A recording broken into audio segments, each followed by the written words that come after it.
Bienvenue sur ce nouveau tuto Python.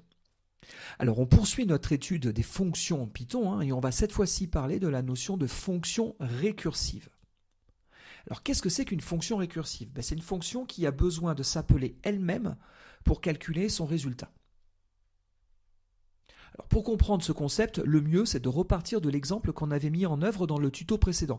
Je ne sais pas si vous vous souvenez, mais on avait travaillé sur la fonction mathématique factorielle.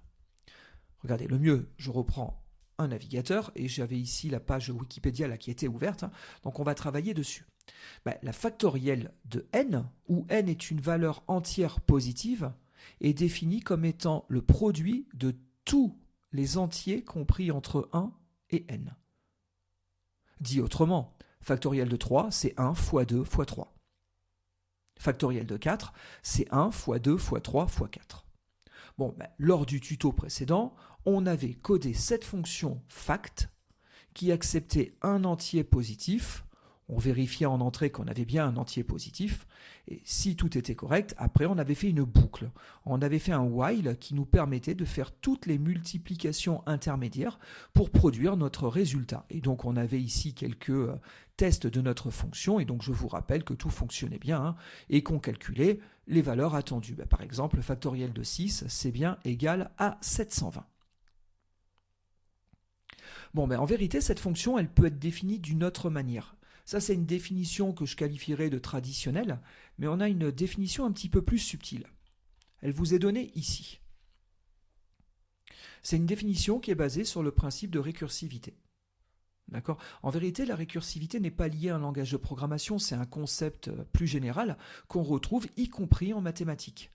Et donc, la factorielle, c'est l'exemple vraiment par excellence d'une fonction récursive. Regardez ce qu'on nous dit ici. Factoriel de 0, c'est 1. Ça, c'est important. C'est ce qu'on appelle le cas d'arrêt. Dans la descente récursive, on s'arrêtera quand? Quand on aura évalué factoriel de 0. Et pour toute autre valeur, d'accord, factoriel de n, c'est égal à quoi? C'est égal à n fois factoriel de n-1. Et c'est là qu'on a la récursivité. Pour calculer la factorielle au rang n, on est obligé d'aller calculer cette même factorielle au rang n-1. Donc la fonction va se rappeler. Par contre, il ne faut pas qu'elle se rappelle indéfiniment, sinon on aurait un petit souci. Donc effectivement, on s'arrête quand? On s'arrête à 0. Donc si on demande factoriel de 6, c'est 6 fois factoriel de 5, qui lui-même est égal à 5 fois factoriel de 4, et ainsi de suite, jusqu'à arriver à factoriel de 0. Ce que je vous propose, c'est d'essayer d'implémenter notre factoriel en utilisant plutôt cet algorithme. On y va. Je vais conserver ma factorielle originelle, on y reviendra plus tard. D'accord ? Et je vais commencer par une première version de ma factorielle un peu naïve. Pour le moment, je ne vais pas trop m'occuper des vérifications, on va y revenir juste après. D'accord ? Donc on va faire def, on va appeler notre fonction factrec, pourquoi pas, et donc on va travailler sur une valeur qui est un entier positif. Et on va dire quoi?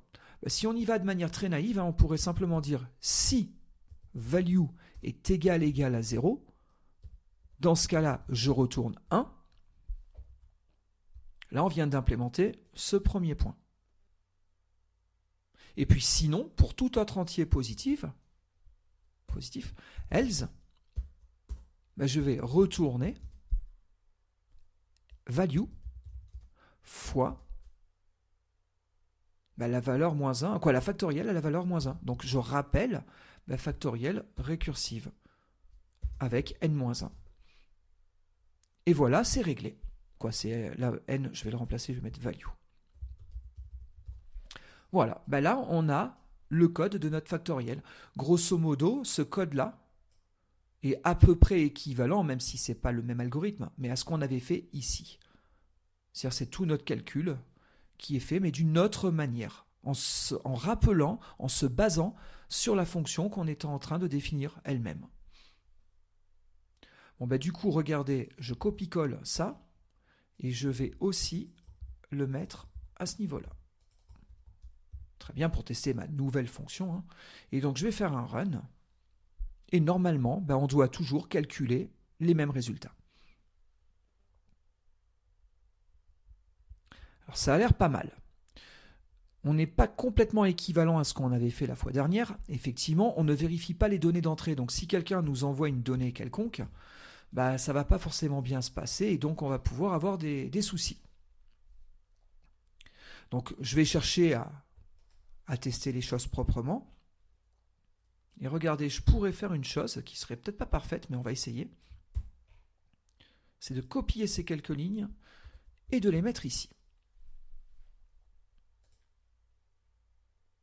Donc on est d'accord, quand on va rentrer dans FactRec, on va vérifier si on a bien un entier. Si ce n'est pas le cas, on crie. Si la valeur est inférieure à 0, dans ce cas-là, on crie aussi.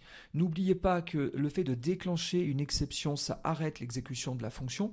Il n'est donc pas nécessaire de faire des else ou des elif. Vous pouvez, mais ce n'est pas une obligation absolue. D'accord ? Le raise, s'il déclenche, il arrêtera l'exécution de la fonction. Bon, regardez, je relance mon programme et on a toujours des erreurs, mais au moins maintenant on nous dit clairement ce qui nous arrive. On nous dit non, stop, la fonction qu'on est en train de définir n'est pas définie pour des valeurs négatives. Allez, je fais une petite correction ici pour mettre le nouveau nom de fonction qu'on est en train de définir. D'accord ? C'est pareil, si je reviens à ce niveau-là, si je mets Toto, au moins on donnera l'information claire, d'accord ? Elle n'est définie uniquement que pour les entiers. Très bien. Ce que j'ai fait là, c'est pas si bien que ça. Pourquoi c'est pas si bien que ça ? Parce qu'il faut comprendre que du coup, ici, les tests, ils sont refaits systématiquement. Si j'invoque factoriel de 6, d'accord, on va vérifier les choses. Mais le souci, c'est qu'après, on va exécuter ce qu'il y a ici. Là, j'ai la sélection multiple, je crois. Je vais la décocher. Voilà. Donc, on va exécuter ça. Et puis après, on va faire l'algorithme qui est là. Mais comme on va repartir sur factoriel de 5, du coup, on va rejouer les tests. Et ça, c'est tout bête, mais ça va nous coûter cher, cette histoire-là. Ça va nous coûter un peu de temps pour rien. Si 6 est bien une valeur entière, dans ce cas-là, 6 moins 1, c'est un entier. Par définition, il n'y a pas le choix. Ça ne peut pas être autre chose. Donc, ce n'est pas la peine de revérifier ça. Et comme en plus de ça, on a le cas terminal qui arrête la descente récursive dès lors qu'on atteint 0, du coup, si j'ai commencé avec une valeur positive, à chaque fois que je vais rappeler la fonction, je ne pourrai plus avoir de valeur négative. Donc ce deuxième test, il ne sert à rien non plus. Du coup, ce que vous pourriez faire, c'est passer par une autre fonction. Regardez, je vais faire un def et je vais l'appeler unsafe factrec. Pourquoi unsafe ? Parce que ma valeur, elle ne va pas être vérifiée. Donc si on invoque cette fonction en direct, ce n'est pas forcément sécurisé. C'est ce que je veux sous-entendre. Cette fonction, elle va faire quoi ? Elle va juste faire le calcul. Donc vous avez vu, je ne me suis pas compliqué la vie, j'ai repris ce qu'on avait fait tout à l'heure. Et maintenant, qu'est-ce que je vais faire ici ? Quand je vais invoquer factrect, qui est la fonction normale que les gens devraient invoquer, ils ne doivent pas passer par ça directement, ils doivent passer par cette fonction-là. Je commence par faire mes vérifications. Si tout est bon, après, qu'est-ce que je renvoie ? Je renvoie le résultat de ma fonction de calcul. Ma fonction récursive. La véritable fonction récursive, du coup, c'est elle. Alors attention, là, il ne faut pas se tromper, il faut bien rappeler la fonction elle-même. Regardez, je relance cet exemple-là. On constate qu'on calcule toujours les bonnes valeurs. Si pour une raison X ou Y, on envoie une mauvaise information, on est quand même sécurisé et on détecte par exemple les valeurs négatives.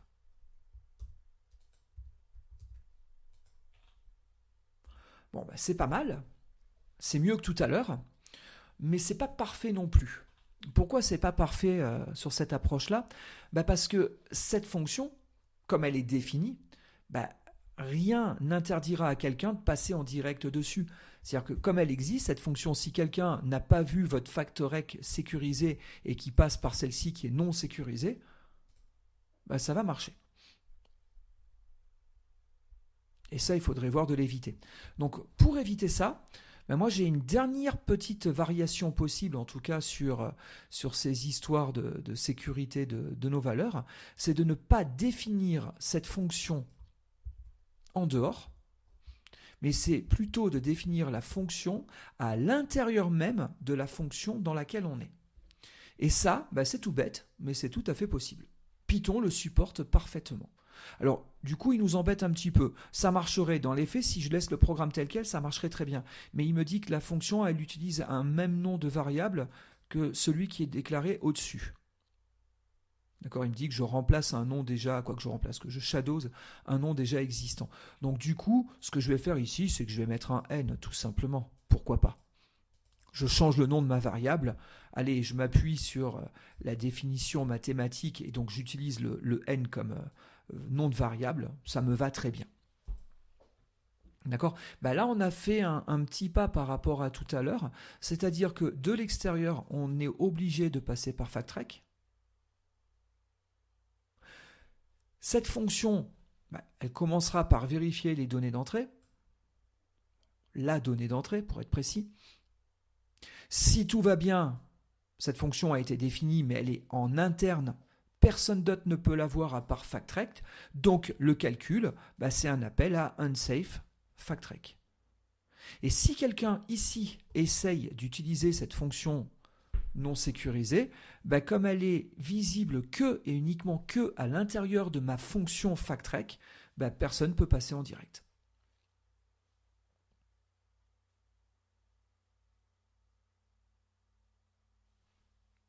Bon, et bien voilà comment on peut coder une fonction récursive. En tout cas, ici, on a un très bel exemple, c'est le cas d'école. En général, c'est toujours la fonction qui nous permet de tester cette notion de fonction récursive, ou en tout cas de l'introduire. Bon, je vais peut-être me permettre une dernière petite variation, mais là, c'est pas trop par rapport à la sécurité ou aux optimisations. Là, c'est plus par rapport à du style de codage. C'est juste au cas où vous tomberiez sur des exemples de ce type-là, que vous sachiez quand même les lire. Je ne sais pas si vous vous souvenez, mais quand on avait vu le chapitre sur tout ce qui était instructions et mots-clés if, elif et else. C'est dans le tuto ici, autant pour moi. Tac. Quand on avait donc travaillé sur ce chapitre, on avait vu qu'on avait aussi la notion d'opérateur conditionnel. Je vous laisserai revoir la vidéo le cas échéant.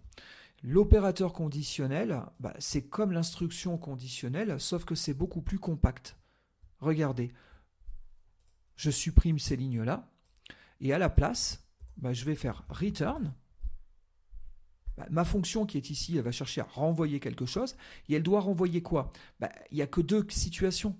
Tout dépend du critère qui est là. Là, je peux faire return 1 si n est égal à 0, else ça. Alors vous voyez, c'est beaucoup plus compact. On peut arriver à mettre ça sur une seule ligne. J'évite de répéter des mots-clés identiques. Le return n'apparaît plus qu'une fois. D'accord, il y a des petites choses en moins. Bon, à vous de voir si ça vous convient ou pas. Si vous préférez plutôt ce genre de syntaxe, pourquoi pas. Hein. Mais sachez que de temps en temps, vous pourrez tomber sur ce genre de code. Hein. C'est possible que vous rencontriez ce genre de choses. Et donc, on dit bien ici qu'on va retourner 1 si la condition est vraie ici. Sinon, on retourne ce calcul-là.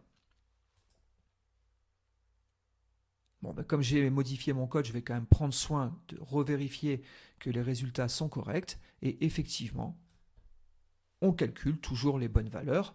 Si jamais on fait des bêtises, on le détecte. Et de toute façon, ces tests ne sont faits qu'une seule et unique fois par appel de méthode à factrec. Donc on est optimisé et ainsi de suite.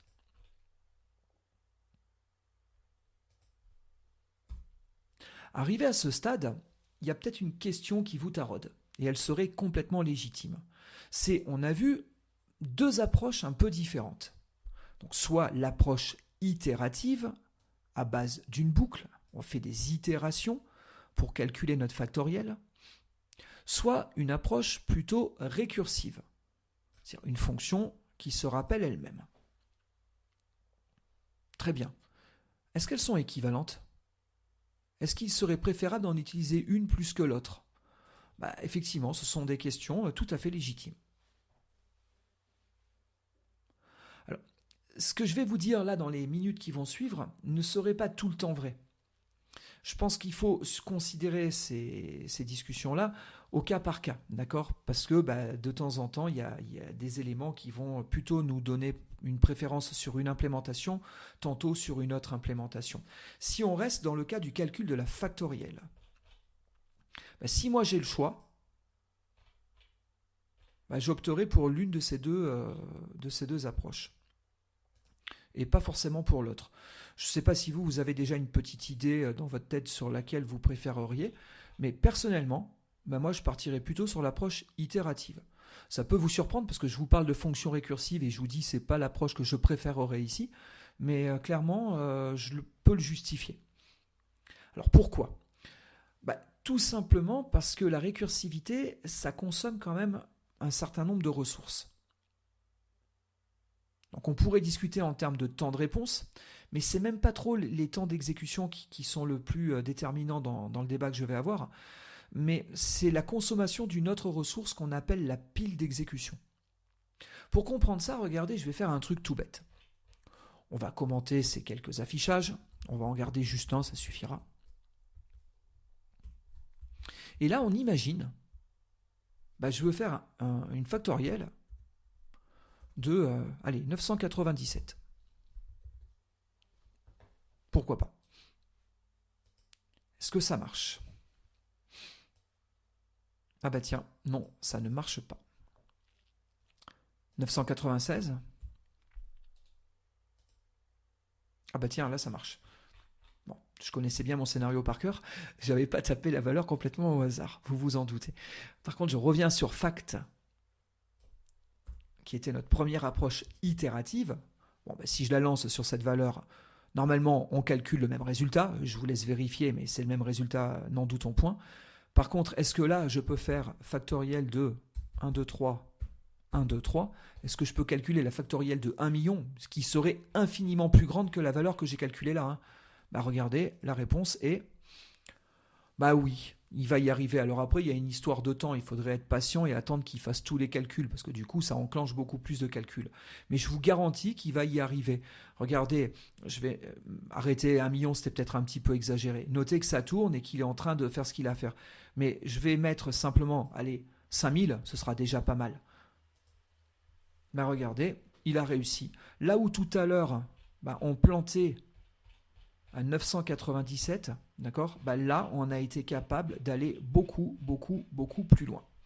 D'accord ? Et vous pourriez monter comme ça vraiment beaucoup plus loin. Après, c'est juste une histoire de patience. Mais il n'y aurait pas forcément de contre-indication et ça pourrait marcher sur des valeurs beaucoup, beaucoup plus conséquentes. Comme vous le constatez, là, au fur et à mesure, j'arrive à pas mal augmenter la valeur et ça répond encore en un temps à peu près raisonnable. Alors la question, c'est pourquoi fact marche très bien sur des grosses valeurs et pourquoi notre facrec, lui, il se plante lamentablement. C'est parce que j'ai saturé une ressource particulière. Quand on fait des appels de fonctions, on empile des choses sur ce qu'on appelle la stack. Alors la stack, c'est en anglais, en français, on parle de pile d'exécution. D'accord ? Et on a une grosse contrainte sur la pile d'exécution. La pile d'exécution dans un langage de programmation quelconque, que ce soit du Python, du Java ou autre, elle est bornée, elle est limitée. Et quand on sature cette pile, en règle générale, on a une erreur qui est connue sous le doux nom de Stack Overflow. D'ailleurs, pour la petite histoire, ça a donné le nom au site que vous connaissez pour les questions-réponses sur les langages de programmation. Quand vous tapez Stack Overflow, en général, c'est lui qui a tendance à répondre en premier. Ça vient de là. Ce Stack Overflow, c'est une erreur classique que rencontrent les développeurs et donc ce qui a donné ce nom à ce site incontournable pour les programmeurs.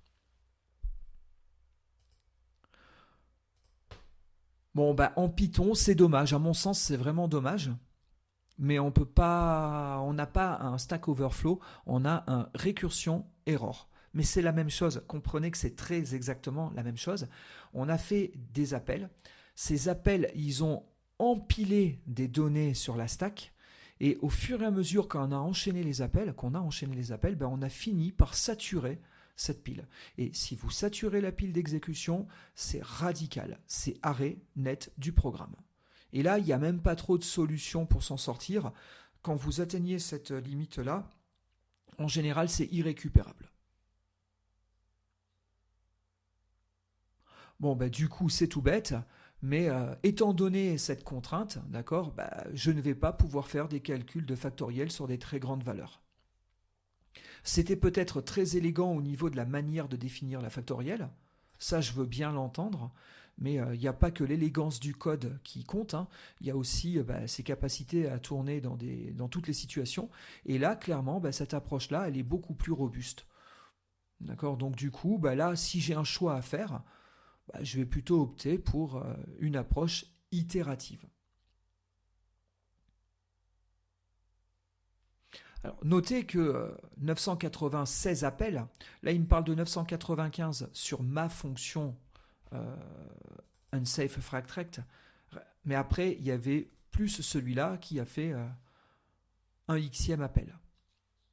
D'accord. Bon, notez que là, ça n'a pas abouti, mais maintenant quand même, si on y réfléchit, quand même 995 appels, c'est quand même énorme malgré tout. Donc il y a des situations où la récursivité restera malgré tout la bonne solution. Je voulais vous en montrer un d'exemple où vous auriez galéré à faire autrement. C'est travailler sur un disque dur, pourquoi pas. Regardez, je vais prendre un explorateur de fichiers, je vais aller dans PyCharm Project, je vais aller à ce niveau-là sur l'exemple sur lequel on est. C'est pas celui-là, c'est celui-là. Voilà.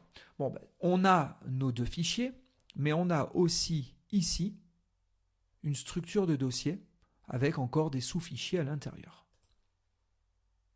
D'accord ? Ce que j'ai cherché à faire ici, c'est un programme qui me permet de scanner récursivement ma structure de fichiers et de dossiers. Effectivement, si on y réfléchit, un disque dur, c'est une structure récursive, parce qu'un dossier peut contenir quoi ? Il peut contenir lui-même des sous-dossiers, et ainsi de suite. D'accord ? Donc, comme on a des dossiers dans des dossiers, comme la structure d'un disque dur est récursive, on peut appliquer un algorithme récursif pour le scanner. Alors, je ne scanne pas à partir de la racine, hein, ça me coûterait trop de temps. Moi, j'ai commencé à scanner à partir du répertoire courant, d'accord ? Dans mon projet. Dans mon projet, j'y retrouve bien mes deux exemples de code. Et puis, il y a un répertoire caché qui s'appelle .idea. Regardez là, j'affiche y compris des fichiers cachés sous Linux. Vous faites CTRL-H, ça affiche les fichiers cachés. D'accord ? Il y a cette structure de données là, de dossier, et il y a cette structure de dossier aussi qu'on peut scanner. D'accord ? Notez que mon programme a tout scanné en profondeur. D'accord ? Et là, le 996 de tout à l'heure qu'on avait en profondeur, il n'est pas si gênant que ça. Je ne sais pas si vous y pensez, mais 996 niveaux de dossier en profondeur, ce serait juste énorme. Et même un humain n'arriverait même pas à naviguer là-dedans, quoi. Et ça en ferait déjà trop de dossiers pour nous. Quand déjà on a 20 niveaux de dossiers, c'est déjà énorme, d'accord ? Pourquoi pas, ici, ce code-là, ça s'applique parfaitement, cet algorithme récursif s'appliquerait parfaitement à ce que je cherche à faire à ce niveau. D'accord ? Et donc, du coup, regardez, on fait une petite revue de code ensemble. Ce que j'ai fait, c'est que j'ai utilisé deux modules. Le module 6, le module OS. On en parlera dans des futurs tutos, d'accord ? C'est des tutos qu'on verra plus tard. Des modules qu'on verra plus tard. Pour le moment, je fais juste une toute petite présentation rapide. D'accord ? 6 me permettrait de pouvoir récupérer les arguments que je peux lancer sur la ligne de commande. D'accord ? Quand je vais lancer mon programme, je vais faire Python, voilà, et puis vous donner le nom de votre programme. Très bien. Mais peut-être que vous n'avez pas envie de scanner le dossier courant. Peut-être que vous avez envie de travailler sur un dossier particulier. Dans ce cas-là, je peux ici mettre la partie que je veux scanner. Oui, excusez-moi, j'ai oublié les points PY ici. Vous avez vu, ça a fonctionné, mais par contre, j'ai beaucoup moins de données. Pourquoi ? Parce que je n'ai scanné que venv, je n'ai pas scanné le reste. Il y a déjà beaucoup de choses, je le concède. Bon, si vous voulez chercher à faire ce genre de choses-là, il faut utiliser le module 6 pour récupérer la liste des arguments qu'on a à ce niveau-là.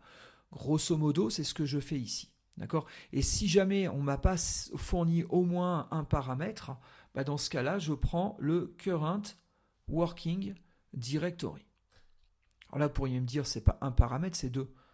Oui et non, mais dans ce tableau argv qui correspond aux valeurs d'arguments, argument values, je retrouve en vérité y compris le nom du script que j'ai démarré.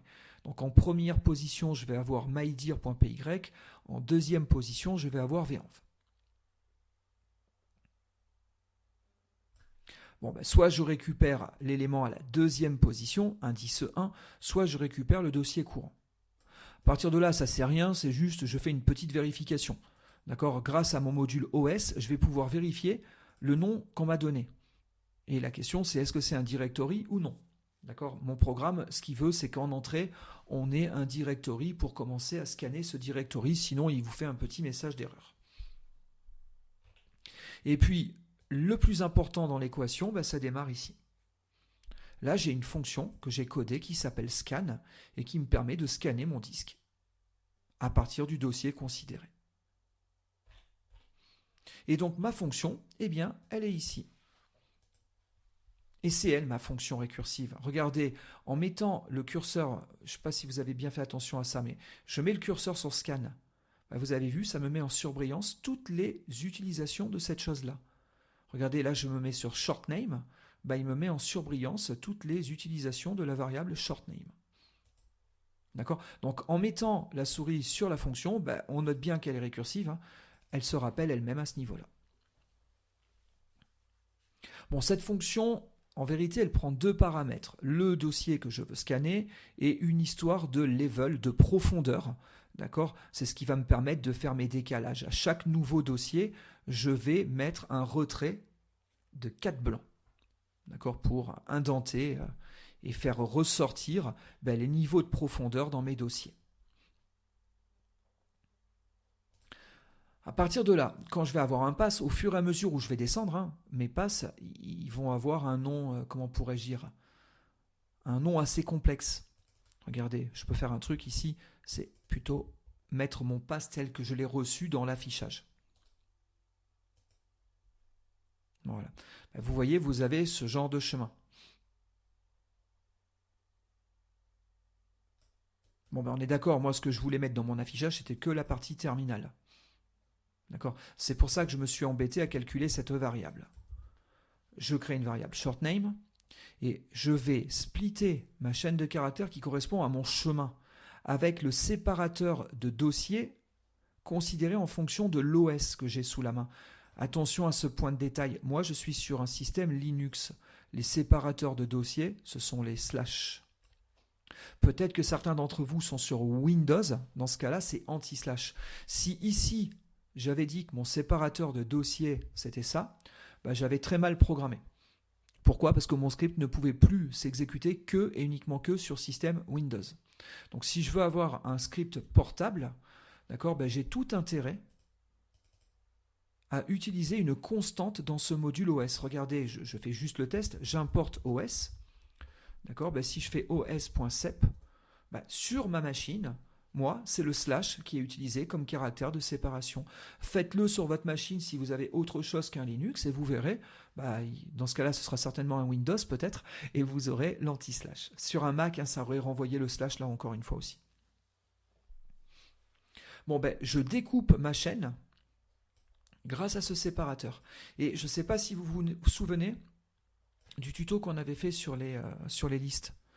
On avait vu que quand on cherche à indexer une donnée dans une liste, on peut dire quel est l'indice souhaité, mais on avait vu aussi que si on mettait un indice négatif, on attaquait la liste par la fin.